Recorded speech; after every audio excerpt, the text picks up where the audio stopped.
no, si Ayes. Yan, sila din yata itong nakaraan dati guys eh.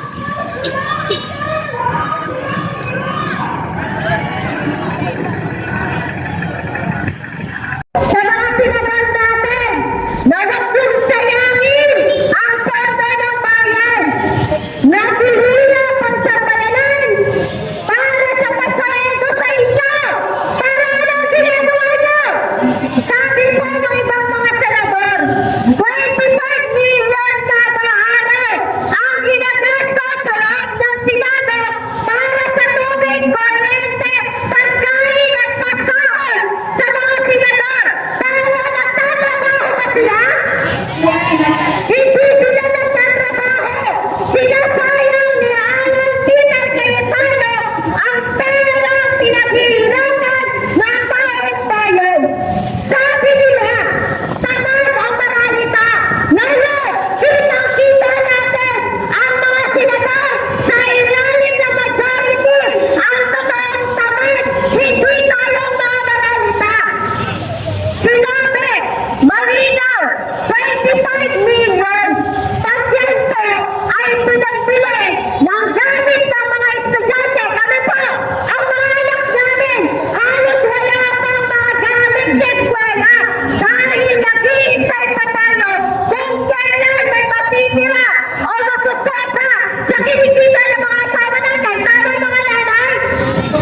Pero yung 25 million, pag ginastos para sa isang set ng gamit ng mga estudyante sa halagang 1,000, meron mo kayong mabibigyan 25,000 ng mga kabataan habang sila nanasilugan sa Parola, sa Paseco, sa Naiya at sa iba rin na batang mga lugar natin. Abo ang meron ngayon. Kaya nahiya, umiiyak ang mga kabataan dahil hindi sila makakapag-aral. At pasensya na po sa lahat na may mga alagang aso dito. Pero gusto ko tantakin sana kung yung maganda lang ang process ko. Yung banal na aso, sandang kabayo, talaga po namang rumiriso yan sa kakapalan na mga pagkunika. Ninaalan Peter Cayetano at ng mga isang dosena pang mga senador na katulad niya na walang ginagawa kung hindi gamitin ang salita ng Diyos, kung hindi ang magdasal, pero hindi naman totoong makatao. Diba? Nakakahiya ang ginagawa ng Senado. Wala nang kredibilidad. Hindi pa nagiging responsable para sa kanilang mga kailangan na ipatupad. Sayang! Nasaan ang mga batas para sa mamamayan?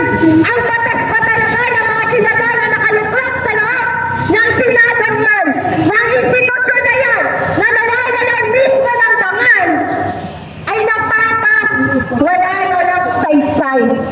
Nakakagalit na tayo. Gumagawa ng paraan para lang mamasahin, para mag-react dito, mag-protesta dito sa loob ng sa harapan ng Senado. Habang sila, 10,000 kada araw. Pag pinuweta po natin ang sinasahod ng mga senador na yan kada araw, may 10,000 sila. Pag yan ay pinasahod sa mga manggagawa, may 14 na manggagawa sa National Capital Region ang sasahod, makakabili ng gamit ng kanilang mga anak.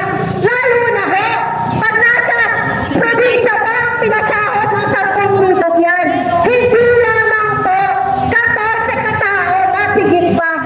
At nang kinuwenta ko, so yung 25 million na yan, kung ang halaga ng pabahay na ginagawa para sa Manalita ngayon ay sinasabing 1,000,000, eh di automatic, may 25 na pamilyang may bahay sana sa isang araw lamang na pinagastos dyan sa Senado. Pero nasaan? Sayang, di po ba? Kalala ang taong bayan. Kaya kayo, paprotektahan niyo yung mga nasa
kaaway ng gobyerno. Nililinaw ko po, narito po kami upang ipahayag ang aming inanaig sa gobyerno na alam nyo rin na hindi rin po kayo bingi, hindi rin po kayo bulag kung ano nangyayari sa ating bansa. So, mga kasama, mabilis! Ipagpatuloy natin ang ating pagpupugay! Mga sa lahat ng signal na narito! Isulong ang pagkikibaka! Isulong at huwag po tayong matakot! Katulad na sinabi ko, ang pagkikibaka ay upang iparating ang ating hinanaing sa gobyerno na anong ginagawa nila. Tayo ninuloko naman. Yung mga binabayaran natin sa sino nagiginaman? Yung mga pera na nasa nakaupo sa gobyerno. Nasaan ang unity team ngayon na tinuon nila noong panahon ng eleksyon? Hindi ba unity? Magkasama si Bongbong Marcos, magkasama si Sara Duterte, at mga iba pang mga senado. Ngayon, ang tawag na kwata. Bakit? Siguro, dahil sa alam natin ang nangyayari sa pagnanakaw ng kaban ng bayan. Higit sa lahat, ang iniisip nila ay sariling kapagnanakaw. Na dapat ipagpatuloy na at hindi na ipagpalita pa ang pag-invest kay Sara Duterte. Dapat tayo maging matatag, mga kasama. Bago pa yun ah. Dapat din itisip si Cayetano dahil sa paggawa niya na pinatakas ang isang kriminal na si Dato Villanueva.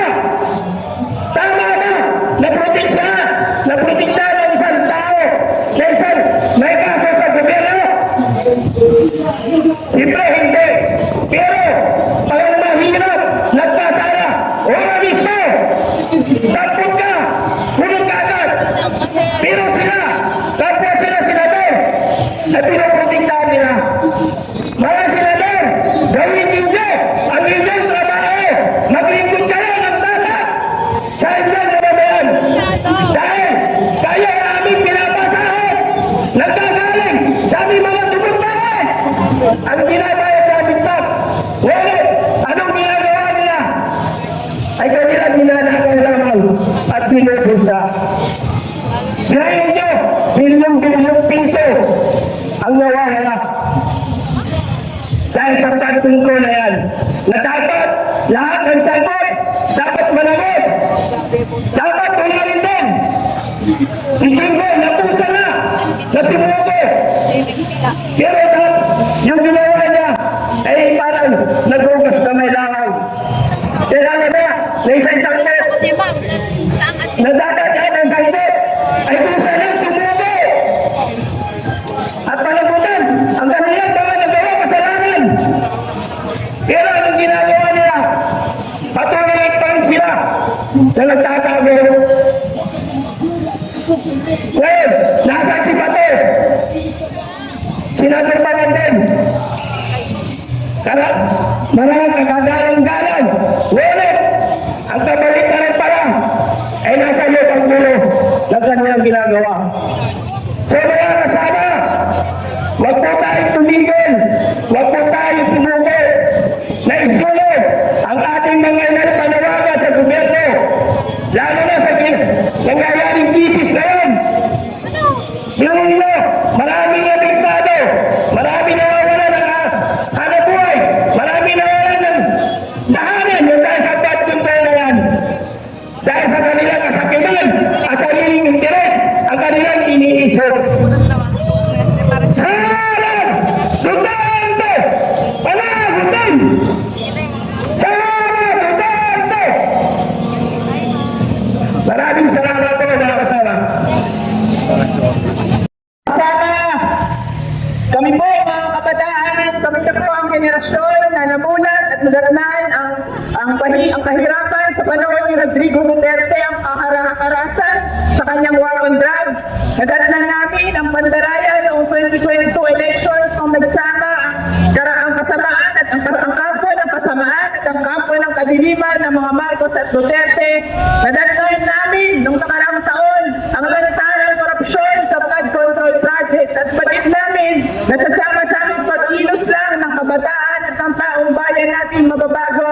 lipunan. Hindi tayo aasa sa sino mang nakalulok sa gobyerno, sa mga nasa Senado, para panagutin ang mga kurakot, para baguhin ang ating kinabukasan.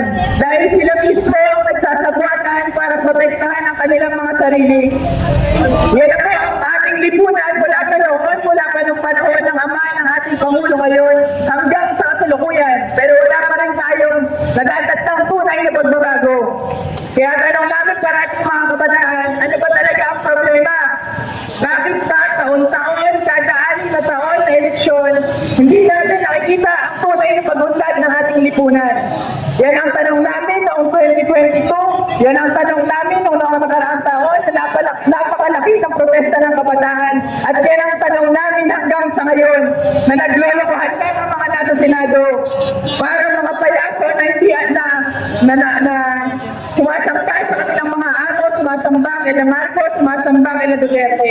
Hindi pa rin namin hindi maintindihan ang nakaraan namin kung bakit hanggang sa ngayon ay naghihirap ang ating taong bayan.